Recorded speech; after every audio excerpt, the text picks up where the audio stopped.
Saluto, the technical advisor in tourism to the president of Senegal. Quindi, welcome. Merci And beaucoup. je vous laisse la parole. Merci beaucoup, monsieur le président de séance. Je voudrais, à l'entame de mes propos au nom du cabinet de son excellence le président Macky Sall, vous me permettez avec la présentation PowerPoint, saluer les efforts remarquables de ce grand fils d'Afrique, M. Thomas Fass Adrien, qui a fini de créer un plan d'affaires, de business entre l'Afrique et l'Italie, au-delà de l'Italie, l'Afrique et l'Europe. Je le taquinais hier pour le dire, en le disant que vous êtes une ressource humaine importante pour l'Afrique.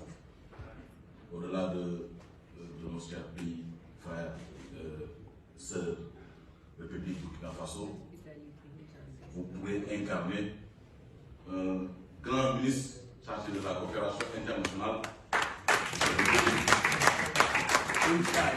Nous allons, au nom du président Macky Sall et du Sénégal, prendre un peu le contre-pied de ce que nous venons d'entendre tout à l'heure, loin des coups de fusil, de roquettes, pour parler des potentialités économiques de ce beau Sahel que nous connaissons, qui aura permis à l'homme sénégalais d'épouser une femme nigérienne, qui aura permis à ce peuple malien d'installer au Sénégal, aux Sénégalais d'aller en Guinée.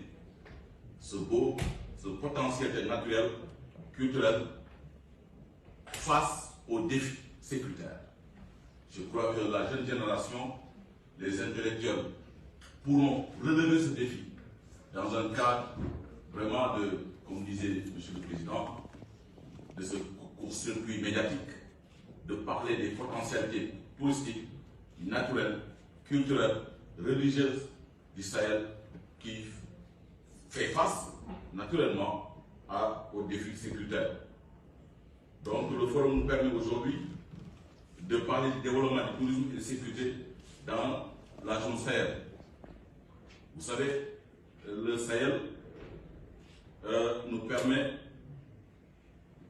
effectivement, à partir de ses potentialités, d'avoir un extrêmement grand marché de 100 millions d'habitants, mais quand même qui fait face à des problèmes d'insécurité, mais des investisseurs avec le potentiel de 100 millions d'habitants en majorité jeunes, des ressources humaines bien formées, des cadres expatriés, nous avons entendu la diaspora africaine, mais également venant de la zone Sahel, pour en permettre vraiment de relever le défi sécuritaire.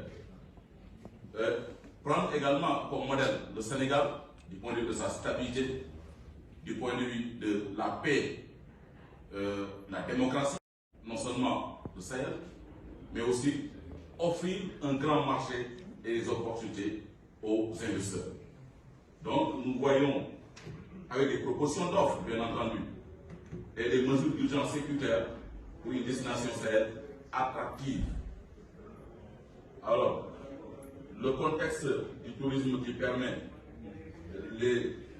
un levier important de développement d'interconnexion des territoires, je me rappelle bien, à partir de Dakar, beaucoup de partenaires étrangers voudraient découvrir le pays d'Oran, découvrir Burkina Faso, la Gambie et autres pays, malgré les défis qui nous attendent, bien entendu, sécuritaires, mais aussi le Sahel, qui compose en concentré autour de ces 10 pays, peuvent être des destinations complémentaires, mais des destinations aussi. Vous prenez le balnéaire du Sénégal, la riche culture du Burkina Faso et des pays d'Europe qui se complètent pour former un extrêmement grand marché, n'est-ce pas, face à des défis. On a l'habitude de dire avec le diptyque, sans développement, il ne peut avoir de sécurité. Et aussi sans sécurité, sans développement. Point de développement, point de sécurité. Ça veut dire qu'une politique de développement mal menée, qui laisse en rade une partie des populations, peut créer des rébellions, créer des groupes armés. Donc cette politique de développement bien réfléchie, qui applique une bonne répartition de la richesse, pourrait favoriser vraiment cette quête de la paix qui prendra point de départ nous qui sommes dignes fils de grands cadres, n'est-ce pas, du Sahel, avant vraiment d'appeler l'aide internationale. Bien entendu, cette aide est extrêmement importante. Le Sahel est une terre d'opportunités.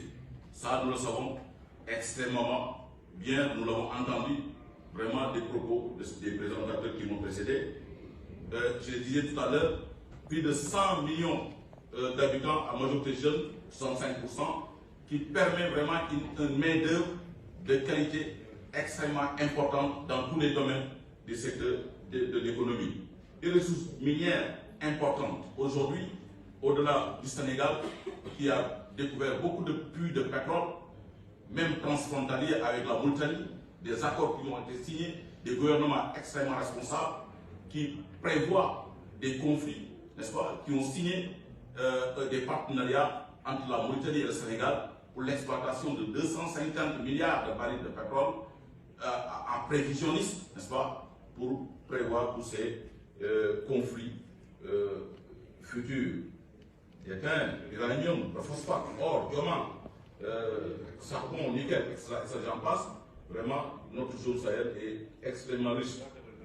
Le réseau hydrographique des lacs que nous voulons de l'Atlantique jusqu'à vraiment l'Atlantique, le fleuve Sénégal, Niger, long de 4184, le lac Tchad, qui offre des perspectives de tourisme de croisière extrêmement importantes si les administrations nationales de tourisme faisaient ce qu'on appelle ces signatures de partenariat, de définition, de combinaison de circuits, mais aussi de découverte de l'Afrique, n'est-ce pas, à travers ces réseaux hydrographiques de pêche sportive. Le secteur privé sahélien, le secteur privé sous-régional, dans le tourisme, on parle de la FOPA, la Fédération des opérateurs de tourisme, n'est-ce pas, de l'espace IEMOA ou l'espace CEDEAO, mais il faut que le secteur privé définisse encore des programmes beaucoup plus pertinents en matière d'installation, d'industrialisation du Sahel. On parlait tout à l'heure de la richesse énergétique à partir du solaire que nous pouvons développer, mais que le secteur privé sahélien de nos pays soit en avant en attirant les investisseurs étrangers. C'est extrêmement important, ça peut juguler, ça peut une diplomatie également importante. D'accord, nous puissions avoir cette diplomatie importante. Donc, ça, j'ai fait un survol de la culture, n'est-ce pas, et de l'écotourisme que nous avons comme disposition au niveau du Sahel, au Sénégal, mais également la découverte nature, le congrès que je disais tout à l'heure, avec les conférences d'affaires, mais aussi la religion, les religions qui s'entendent, n'est-ce pas, à partir du Sénégal, que nous connaissons très bien, mieux, alors nous avons un dialogue interreligieux extrêmement important. Vous voyez, dans une même famille, des religions différentes, que nous acceptons. Cela doit être un exemple extrêmement important, n'est-ce pas, pour promouvoir cette paix durable. Donc, des mesures d'urgence sécuritaire pour la pratique, meilleure collaboration entre les administrations nationales. Il faut que les pays, au-delà des textes, vraiment rendent effectifs les textes, les accords qu'ils signent au niveau des grands traités, d'accord, la conception et la mise en œuvre de programmes communautaires, fédératifs et inclusifs, une meilleure gestion des États au sein des organisations quotidiennement, de l'information en temps de crise, implication davantage des collectivités territoriales dans la prévention. L'autre disait que si le développement est une industrie, les laboratoires seraient les collectivités territoriales. Ça veut dire que les communes et autres devraient s'impliquer grandement dans ces recherches de paix et dans la mise en œuvre des politiques locales le développement du bas vers le haut. C'est extrêmement important, ça permet de gérer les petits conflits, n'est-ce pas? Ce que nous gérions autant dans nos familles, dans nos quartiers en Afrique, aux chefs de quartier, aux chefs de village, avant même que ça atteigne au niveau communautaire ou au niveau sous-régional. C'est extrêmement important. C'est une gestion de prévention des crises et des conflits, d'enforcer les capacités de perception, d'analyse et d'anticipation concernant les menaces réelles ou potentielles. Mais proposer des alternatives aux médias internationaux qui nous imposent une façon de réfléchir et de gérer nos crises. Une fois au Sénégal, durant la Tabaski, il y a plus de bétail qui nous vient du Mali, de la Mauritanie, que de bétail sénégalais. On ne sent même pas que cette crise existe au niveau du Sahel. Comment les Africains, les Sahéliens peuvent proposer aux médias des thèmes de communication, n'est-ce pas, pour alterner cette vision un peu négative et très négative en disant que c'est l'Afghanistan d'Afrique. Or, vous ne sentez même pas que ce conflit, ça existe les conflits, bien entendu. Mais quand même, il faut alterner par la communication qui doit être, pour moi, important. Mise en place d'un mécanisme de veille, d'alerte au niveau de la zone Sahel.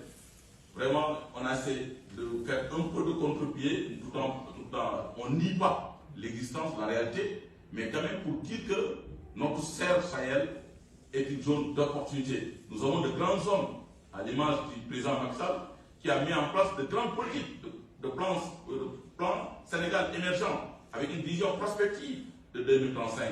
En voyant Dakar, on sent nettement ce changement vraiment de paradigme qui marche vers le développement. Nous remercions et nous saluons M. Dioma Cléophas, vraiment qui nous a permis ce plateau de communication, d'expression.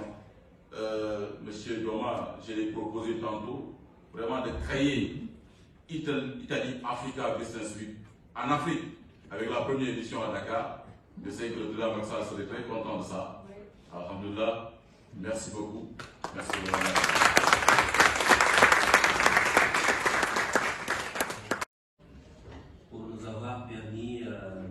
D'achever cette série d'interventions par une note de pragmatisme et d'optimisme.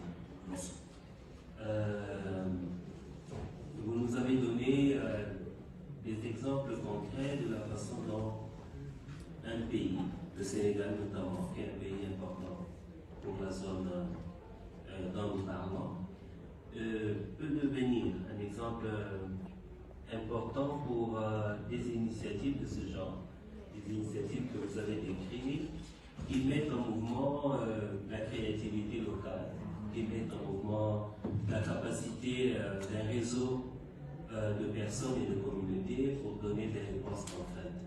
Et donc, vraiment, un grand merci pour cette note positive qui conclut notre débat. E grazie molto a voi di aver seguito questo dibattito. Il Sahel è una priorità oggi,